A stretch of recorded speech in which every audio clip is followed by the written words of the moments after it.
Hello friends, welcome to my channel study with Shruti. आज इस video में हम डिस्कस करेंगे यूनिट और उसकी प्रिपरेशन के बारे में। तो सबसे पहले हम देख लेते हैं कि इंट्रोडक्शन में क्या होता है कि एक यूनिट को प्रिपरेशन कैसे किया जाता है।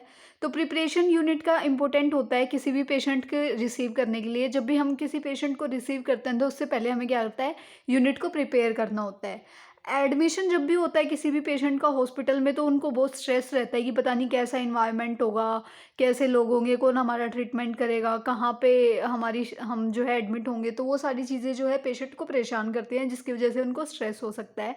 तो बहुत इंपॉर्टेंट होता है कि उनको इमोशनल और फाइनेंशियल फैक्टर्स के हिसाब से देखना कि क्या उनका इमोशनल स्टेटस कैसा है, उनके फाइनेंशियल फैक्टर्स क्या हैं, वो सारी चीज़ें देखना।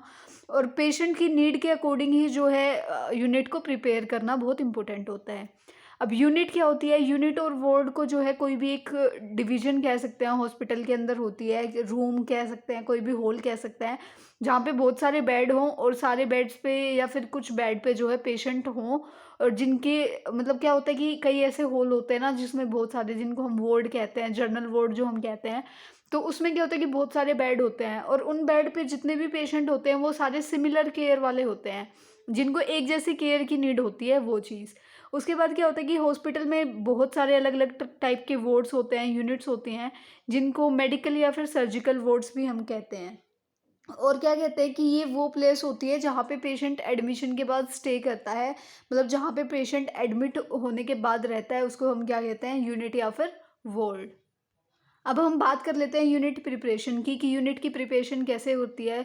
तो अगर हम बात करें तो एडमिशन बेड का हम कैसे प्रिपेयर करेंगे, तो सबसे पहले हम देखेंगे कि जो बेड है वो प्रॉपरली फंक्शन कर रहा हो।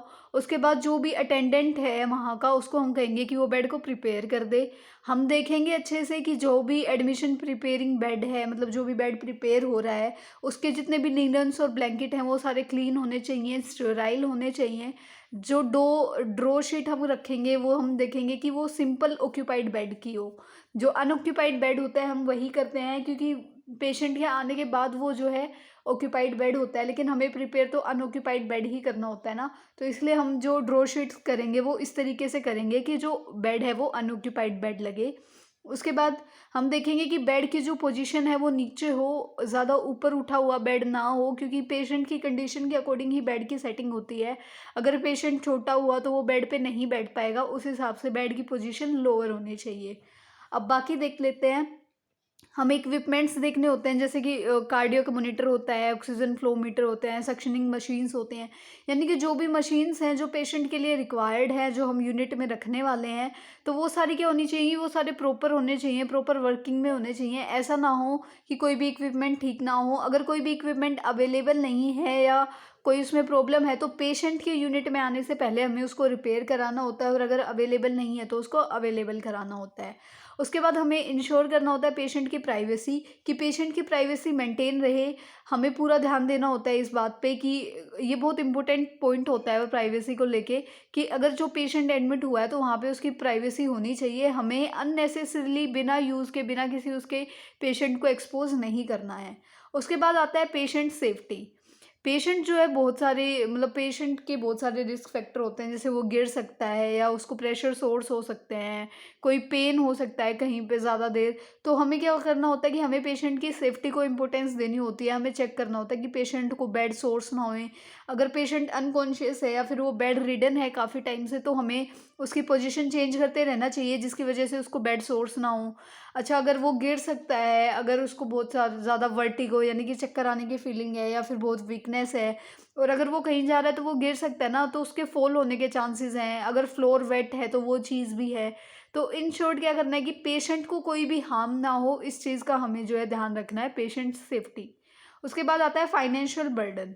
हमें ये चेक करना है कि जो कैटेगरी क्या है पेशेंट की, कि वो एंटाइटल्ड पेशेंट है, कि उसकी कोई हेल्थ इंश्योरेंस वगैरह है, या कोई और उसके लिए जो है, जैसे कि सेंट्रल गवर्नमेंट की जो स्कीम्स पॉलिसीज़ चल रही हैं, उसके थ्रू वो थर्ड पार्टी पेशेंट मतलब पेइंग पार्टी है, या फिर पेशेंट जो है वो खुद अपनी जो बिलिंग है वो पे करेगा।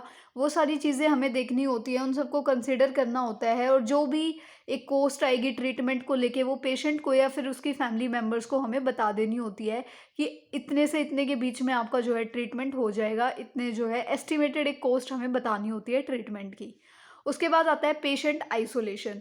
कुछ ऐसे पेशेंट होते हैं जिनको आइसोलेशन की नीड होती है या कुछ ऐसे सिम्टम्स, माइल्ड सिम्टम्स हमें उनमें दिखते हैं कि हाँ, इस पेशेंट को जो है आइसोलेशन की नीड है। जैसे कि हम कोविड-19 के पेशेंट देख सकते हैं या ट्यूबरक्लोसिस के जो पेशेंट होते हैं उनको।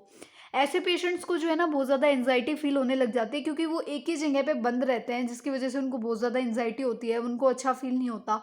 तो उनका अच्छा फ़ील कराने के लिए क्या होता है कि पेशेंट को साइकोलॉजिकल सपोर्ट और इमोशनल सपोर्ट दोनों प्रोवाइड करने होते हैं।